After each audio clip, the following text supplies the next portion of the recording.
बच्चों आज हम जानेंगे प्राथमिक क्रियाओं में रोपण कृषि के बारे में। रोपण कृषि की विशेषताएं क्या है? रोपण कृषि की विशेषताएं क्या है?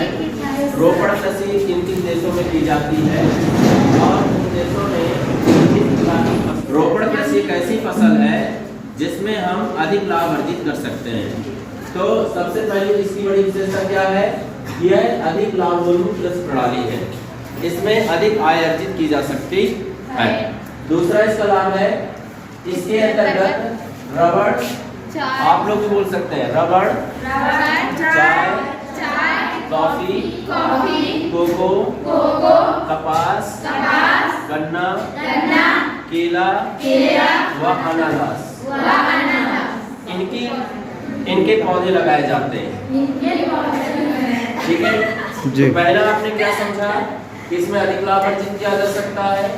दूसरा आपने क्या समझा कि इनमें कौन से पेड़ों की खेती होती है, कौन से पौधे रोपे जाते हैं। तीसरा, इसमें जो कृषि क्षेत्र का आकार होता है वह बड़ा होता है। कृषि क्षेत्र का आकार कैसा होता है? बड़ा होता है।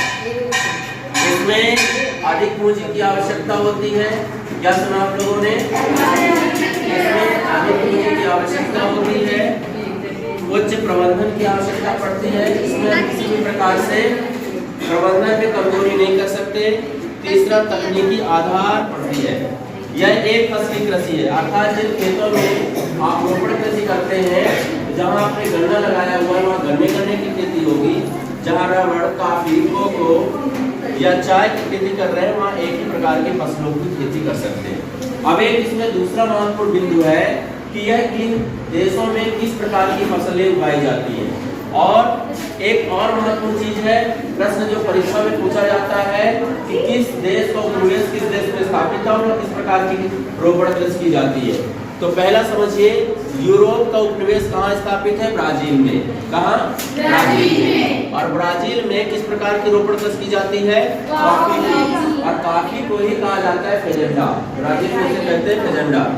दूसरा, फ्रांस का उपनिवेश कहाँ स्थापित है? पश्चिमी अफ्रीका में, जहाँ पर कॉफी और कोकोआ की खेती की जाती है।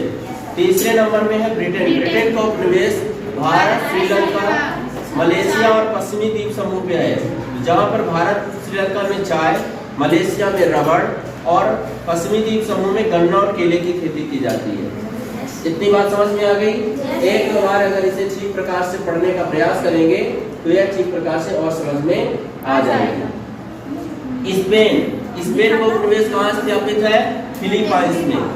स्पेन का उपनिवेश कहाँ स्थापित है? फिलीपाइंस में। जोर से बोला करिए। और यहाँ कौन से प्रकार की खेती की जाती है? नारियल और गन्ने की। नारियल और गन्ना। ठीक है। थाईलैंड वासियों का उपनिवेश कहाँ स्थापित है? इंडोनेशिया। थाईलैंड वासियों का उपनिवेश कहाँ स्थापित है? इंडोनेशिया। तो इंडोनेशिया में किसकी खेती की जाती है? गन्ने की। ठीक है। उन क्षेत्रों में अभी भी इसी प्रकार की रोपण कृषि की जाती है। तो बच्चों, ये बहुत ही महत्वपूर्ण प्रश्न है प्राथमिक क्रियाएं अध्याय 5 के अंतर्गत, और ये महत्वपूर्ण प्रश्न परीक्षा में पूछे जाते हैं या इसी में से कुछ अलग प्रश्न पूछे जाते हैं कि इनमें से कौन सी रोपण कृषि है, कौन सी अनाज कृषि है। तो आपको इनमें